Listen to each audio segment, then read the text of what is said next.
Aqui a gente tem, tá no link aqui da descrição, um relatório da CB Insights. Esse relatório da CB Insights, a CB Insights é uma empresa que faz um acompanhamento do mundo do venture capital e investimento e inovação, né? Você tem lá, o relatório, se eu não me engano, anualmente ele custa pelo menos uns $50 mil.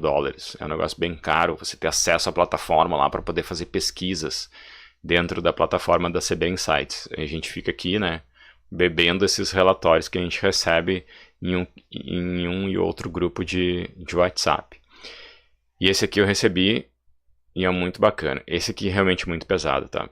Eu vou passar ele mais rápido, porque ele tem aqui 93 páginas. E ele fala de muitos assuntos interessantes. Então eu pensei alguns aqui pra gente falar, tá? O que a gente tem aqui? A gente tem uma visão voltada muito para as tech trends, tá? Então ele separa em capítulos. Então tem o finanças, tá? Agentes de IA, um novo momento ali das criptomoedas, né, da Web3 aí entrando para o mundo das finanças. Isso acho que ficou um pouco ofuscado nos últimos anos aí, tendo em vista o hype do metaverso e agora o hype e consolidação aí da inteligência artificial. Tem depois um capítulo bem interessante para quem trabalha com a área médica. Esse relatório é fundamental, tá? Dá uma olhada nele, porque ele traz aqui inovações voltadas para a área médica. Traz um capítulo específico sobre inteligência artificial e fala muito sobre como o movimento de M&A, né? Ou seja, aquisição, fusão e aquisição, é importante para as corporações acelerarem isso, ou seja, tem literalmente milhares de novos produtos de inteligência artificial surgindo todos os meses, né? E são empresas que estão criando micro soluções ali que daqui a pouco pode mudar a vida de uma empresa, principalmente se ela adquirir essa micro solução e o cliente não, né? E o concorrente não. Então aqui tem um capítulo bem interessante para quem está principalmente na cadeira de CEO, ou C-level de empresa, entender esse momento da inteligência artificial e a necessidade muito de fazer um M&A para acelerar esse momento, tá? A gente vem aqui os modelos de linguagem, né? Eles falam um pouco dos modelos de linguagem, a questão dos Estados Unidos liderando, né, essa corrida por IA. Na verdade, o que acontece é que o modelo americano, né, e o que se vê muito assim é o investimento em inteligência artificial para tornar isso um produto para dominar mercados, tá? Mas o que acontece na China, por exemplo, é que tem um investimento massivo em inteligência artificial com participação do governo, não para dominar mercados, mas para fazer o melhor modelo, aquele modelo que vai fazer com que a indústria e serviços e telecomunicações e tudo mais, toda a economia da China aconteça de forma mais acelerada, ou seja, a inteligência artificial numa visão mais chinesa não é para dominar o mercado de inteligência artificial, é para dominar todos os mercados através da economia chinesa. Então é um pouco diferente essa visão, e eu acredito ali que tem um ponto bem interessante a ser compreendido, né, do ponto de vista da economia global. E aí tem um capítulozinho bem curto aqui sobre retail, sobre varejo, né, e falando sobre a personalização, que é algo que a inteligência artificial permite fazer até para o pequeno varejista. E também a questão dos data centers, né, e a necessidade de infraestrutura para a inteligência artificial. Então, a questão da energética, né? Ou seja, a demanda por energia no mundo vai aumentar muito, energia elétrica. Vai aumentar muito com a inteligência artificial. Ou seja, tem um negócio crescente aí para quem quer investir, para quem está olhando investimento. Então, talvez seja um pouco disso que o Warren Buffett está olhando, né? Tem um segmento bem tradicional que vai ter um pico de demanda, que é o segmento de energia elétrica. Então talvez faça mais sentido investir numa usina nuclear do que na Apple. Vamos lá, vou passar aqui para alguns números, tá?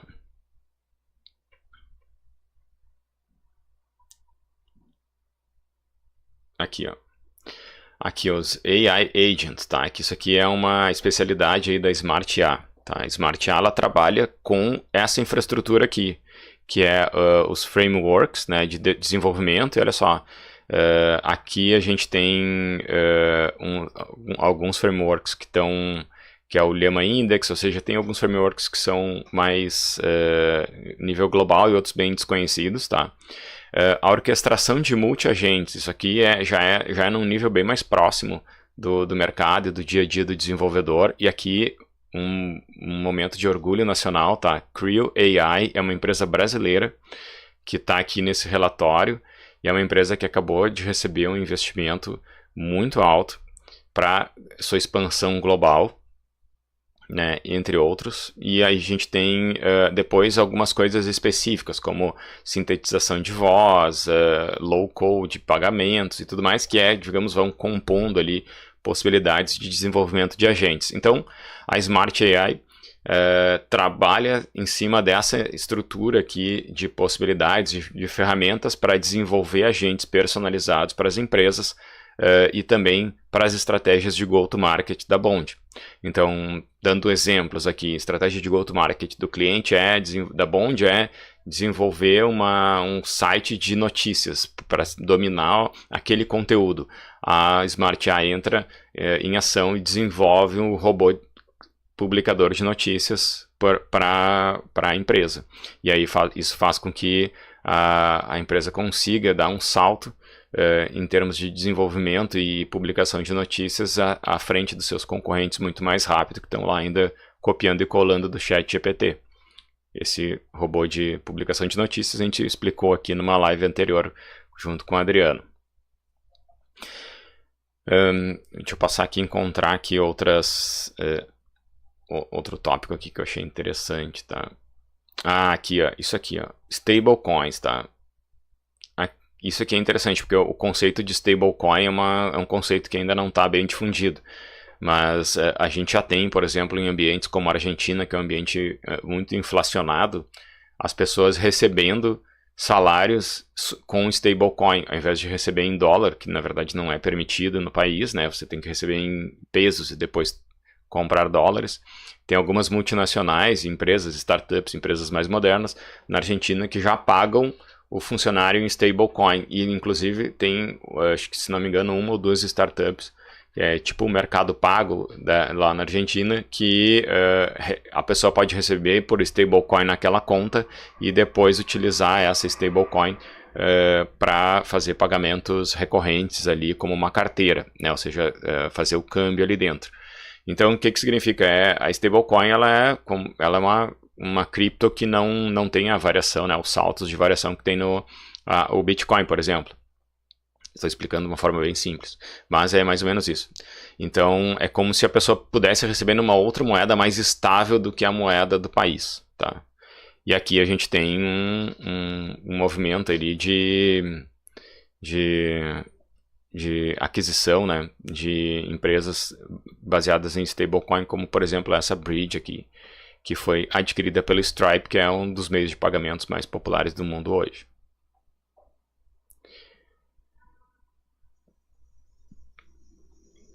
Vamos achar outro assunto aqui. Eu falei aqui, ó, sobre o segmento de saúde, né? Então, o segmento de saúde, assim, cada vez mais está usando a IA para avaliar os sintomas dos pacientes, né? E às vezes ter aquela segunda opinião, né? Então, o que acontece hoje? Você vai no médico, o médico te examina e diz, você tem tal coisa. Cada vez mais vai ser comum, aí às vezes a gente vai em outro médico, né? Então, a gente vai, como é que funciona hoje? Vamos lá, recapitulando. A gente vai hoje no médico, o médico diz, você tem tal coisa. Aí a gente desconfia que aquele diagnóstico não é exatamente o que ele imaginava, porque ouviu falar que talvez aquele sintoma fosse uma outra coisa. Aí você vai num outro médico e pede uma segunda opinião. Cada vez mais, essa segunda opinião vai ser a inteligência artificial, porque imagina que esses sintomas e os diagnósticos vão ser alimentados por milhões e milhões de médicos em cima de um sistema. E esse sistema vai estar alimentado e cada vez mais o médico vai passar o diagnóstico do paciente para esse sistema e vai perguntar o que tua inteligência artificial acha que esse paciente tem.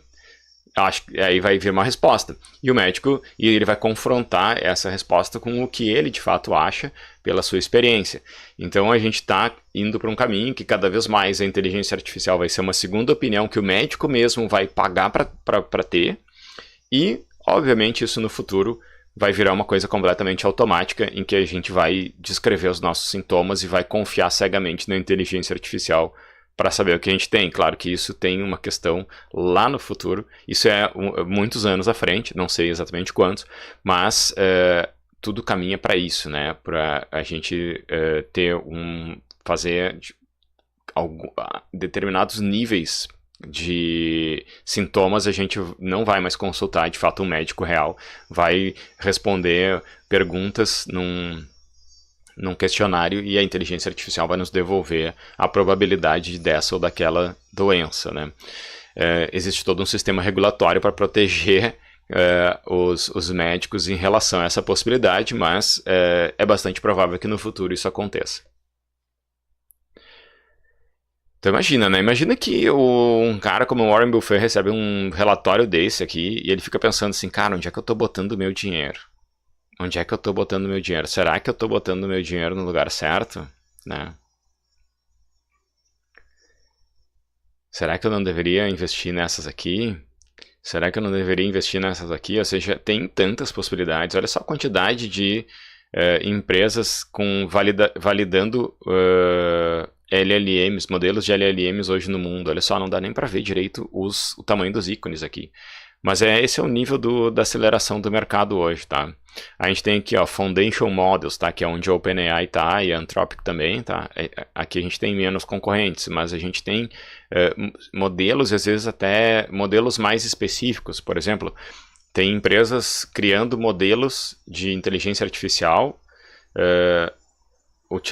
somente para um fim, e não genéricos, como é o ChatGPT, por exemplo, né, da OpenAI.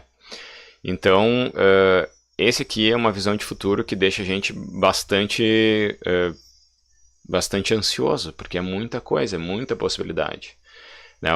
Quando a gente olha para um relatório como esse, né, que é mais profundo que o relatório do Web Summit, que é basicamente uma série de quotes de tendências, onde a gente tem inícios de ideias e visões. Quando a gente olha para um relatório profundo como esse da CB Insights, a gente começa a entender o tamanho da mudança pelo qual a economia e o mundo está passando. E aí a gente começa a entender por que uma empresa de investimentos como a do Warren Buffett começa a vender ativos tradicionais, porque as possibilidades se multiplicaram e agora tem um efeito muito transformador no mercado através da inteligência artificial. Então, eu acredito que é disso que se trata.